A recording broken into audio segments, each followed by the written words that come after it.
What's up, yo? Welcome to Your One Life. I'm your host, Kim Young Kim, and I'm super glad to have you as a listener today. If you're new here, here's what this podcast is all about. This podcast is about teaching you from the greatest minds in the world, assisting you in all aspects of your life, and helping you get the best Black Friday pricing by saving 100% on things you don't need. Also, stay off of Temu.com, especially if you're shopping for me. Now, today's episode is about getting along with your family members at holiday gatherings, and I've been greatly helped by the advice that I'm sharing in today's episode. I got the information from 3 sources, 3 different articles, one from care.com, one from Jezebel.com, and one from self.com. And those articles will be tagged in the show notes. Now, it sounds like I'm just picking information from the internet, which isn't always advised, but in these articles, a lot of therapists and psychologists were interviewed, and because of that, it's not just reporters spouting off advice, but it's actually information from the experts. Now, there's a lot of great nuggets of advice in each of these articles, and I'm going to just bounce around between all of them, but I'll make sure to give attribution to the experts as I share. Now, the first piece of advice I want to share is you can make new guests feel at home by complimenting their food. And that's from author Jenny Rosenstrack. And when you compliment their food, what you can do is you can say, this stuff is like crack, and make some jokes synonymizing with crack, and also say, I may end up having to steal from my family to buy your product. Because everybody likes jokes about smoking crack. And if your friends and family aren't into these kind of jokes, maybe you need to go find some new people. But for real though, it's very important to make the new person feel comfortable, because when you are the new person, you're surrounded by a bunch of strangers who all know each other, and it's intimidating. It's like the first day as a new kid at school, and according to Anna North, the author of the Jezebel article, one way to make them feel comfortable and included is to draw them out by asking polite and non-prying questions about themselves. So she says jobs or school can be good topics to get people talking. And I personally like to ask the question, what do you like most about your job or your school? Or what are some interesting classes that you're taking? Because I found that getting people to talk is easier when they're talking about things that they like. Also, ask them about their passions or stuff that they love. This is a great way to get people talking, but it's also great in sussing out if they're into weird stuff. Oh, word? You're into competitive dog grooming? That's so amazing. Which, this is actually a real thing if you didn't know. Now, I made a whole episode about how to talk to anyone about anything, and you can refer back to that if you feel a little rusty on talking to strangers, or you just want some advice on how to talk to new people, and it'll be tagged in the show notes for you to check out. Now, in preparation for your family gathering, here's a great tip from Sophie Kress, who is a licensed marriage and family therapist, on being prepared for the conversations you'll have. Put together a list of light, neutral topics a few days before the gathering, and they can be a many of things. It could be recent trips you've taken, it could be new hobbies that you're exploring, or even the latest nature documentary you watched. And when conversations start heading into dangerous territories, you can steer them back to one of your pre-chosen subjects to prevent potential conflict. And this is so smart. It's such a good idea to have stuff on hand. I personally like to have my list available on my forearm, like quarterbacks do with the plays that they're going to call during football games, because it visually shows how I was thoughtful enough to prepare for my family gathering. Now, when we talk about dicey territories, one dicey territory is intrusive questions. And you know these dreaded questions. When are you going to have kids? When are you going to get married? Etc., etc. I heard on an NPR show, when a family member asks you these types of questions, the best way to respond is to tell them to go to hell. Man, public radio has gone gangsta. No, just kidding. But what they actually said is, you're best off making a joke about it. The host of the show said when they asked, for example, when you and your partner are going to get married, you can say that you're saving up for the wedding and make a joke about them paying for it if they like. which I'm sure will shut them up real quick. Now, in a similar vein of invasive questions, you may have a critical person in your life. Maybe it's a parent or another family member, and they're quick to fault find. They're quick to criticize the way you're living. They talk about things you're not doing. They talk about things you are doing. And these types of people can really ruin your good feelings at family gatherings. So one piece of advice is to actually reach out to them or give them a call and communicate that you would appreciate not being criticized in front of the family this year. Dr. Cheryl De La Sega, a PhD and relational aggressions expert, shares an amazing request you can pose to your critical family member. It goes like this. I'm not feeling that good about the holidays this year, and it seems like we've gotten into this routine where every time I come home, you're kind of looking at the things that I'm not doing.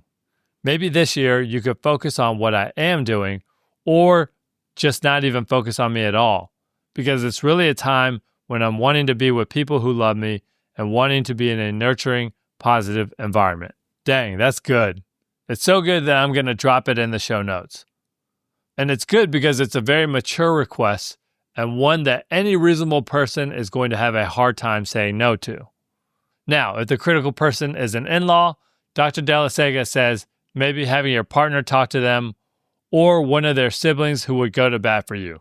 Now, it's quite helpful if you or your advocate have blackmail evidence on this relative, and if you don't, just roll up with an envelope that's labeled blackmail and see if they'll call your bluff. But real talk, having allies is key when attending family gatherings and sometimes can change the energy of a conversation through their presence alone. Because some relatives of yours will be more respectful when a lady is present or when an elder is present or any certain person that they get along with and want to keep in their good graces and want to be respectful of. So that's something to keep in mind as you navigate around the rooms. Now, in order to get along with your family members, here's a great piece of advice from Melody Lee, a licensed marriage and family therapist, on drawing boundaries. She says that she communicates her off-limit topics with her loved ones ahead of time and asks for their participation to respect her boundaries. Yeah, that's really smart to give them a heads up in advance to let them really think about it and also not have that conversation right before the gathering on the day of. Now, regarding these conversations, like I said, you can do them in person, you can do them over the phone, you can even do them through email or text. Last Thanksgiving, I wrote a long text message to a family member, and then I had it translated into Korean through an app. And the subject matter was the way they've been treating one of our younger family members. Now, there's a huge power dynamic between this family member and the younger family member, but also between myself and this family member because they're 30 years older than me. But I felt like it was important enough to make my elder feel convicted of their behavior and to protect my younger family member. And the good news is it worked because they were much kinder to this younger family member when we had our gathering. Now, when it comes to interacting with your relatives, you can be direct and push back on disrespect and inappropriate speech, especially if they're a cousin or someone near your age, or if they're exactly your same age. #twinning. And if you do, check out a guy named Jefferson Fisher, who's a trial attorney turned content creator, and I highly recommend him on this topic. He talks about how to respond without creating further conflict, but still standing up for yourself, and he has solid advice through his posts on social media and his book, The Next Conversation. I can't recommend his advice enough, and I will tag him in the show notes. Now, the tricky thing about interacting with family members is oftentimes we run into power dynamics. In the Korean culture, you do not buck up on your elders, particularly your uncles, your aunts, your parents, your grandparents. It's just not something you do, and it would probably ruin the holiday if someone were to. So if you're in a similar situation, or you find yourself about to blow your lid, Dr. De La Sega says try taking yourself out of that situation by going to the bathroom, making a phone call, seeing if anyone needs help in the kitchen, going to watch football, or anything else so that critical person can't focus on you anymore. I personally like to go around the house with my medical mannequin and teach my relatives how to perform the Heimlich maneuver. And everyone loves when I do this, according to an anonymous survey I send out the next day. Now, speaking of gagging, we all have that family member who wants to talk politics, which is somehow even more heated than years in the past. So, when they get started, what clinical psychologist Dr. Roni Cohen-Sandler says is, cut them off from the start with a smile and say, let's not go there, okay? And change the subject. She says the best pivot is to talk about what's happening in their own lives and the lives of their children, because people love talking about themselves and their kids. Ain't that the truth? People love talking about themselves, so it's easy money to pivot towards their favorite subjects, which is themselves. But Dr. Cohen-Sandler says, if they keep pushing, you can respond by saying, we're never going to agree on this. We each have our own opinion. It's the holidays. We're not here to gather to discuss politics. We're here to be thankful for what we have or to spend a nice meal together. So let's focus on that.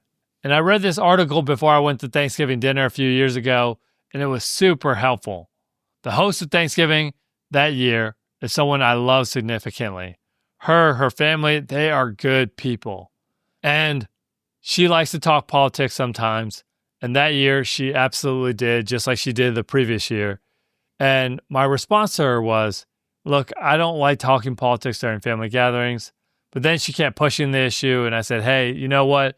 If I respond to you honestly, we're probably going to have a problem. And from there, she did push the issue a little more. But then she said, we can agree to disagree. And then it just petered out because she realized, he really doesn't want to talk politics. And I thought she would pick that up from the shirt I had on that read, I'm not here to talk politics. But apparently she didn't take the hint.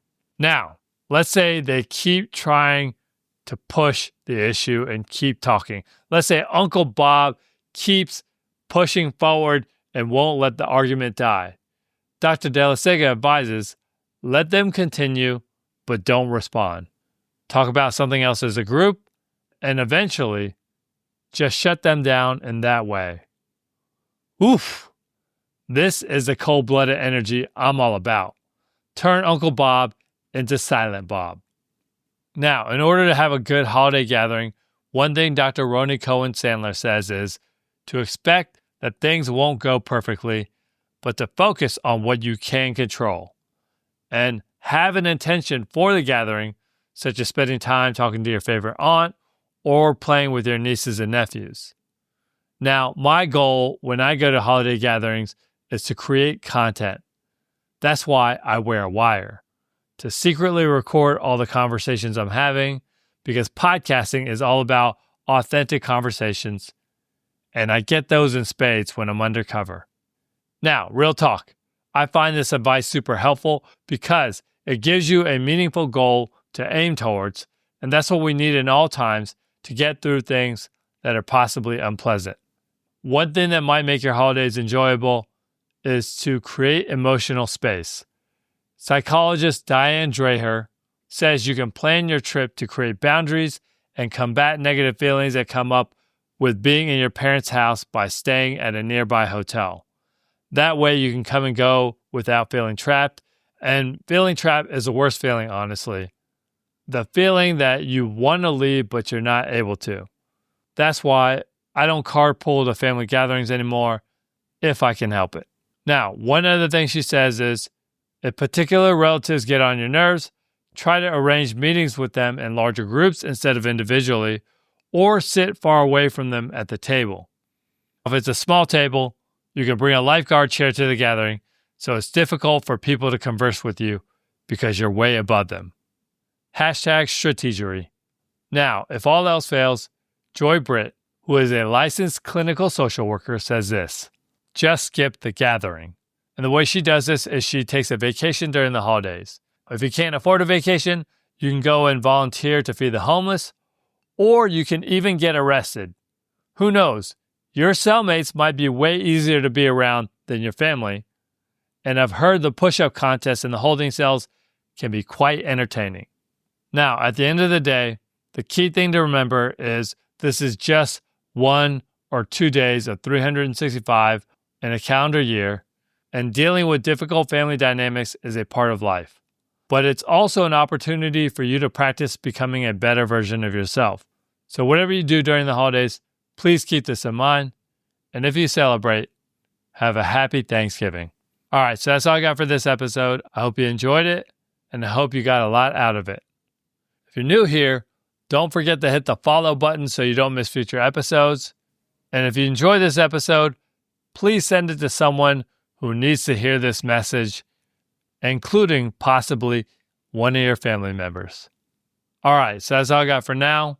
Shout out to my dude Siraj Rhett for making the instrumental for this podcast, and shout out to you for the great things you're going to do with this learning.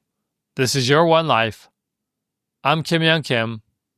I hope you have a great day, a great week, a great holiday, and until next time, peace!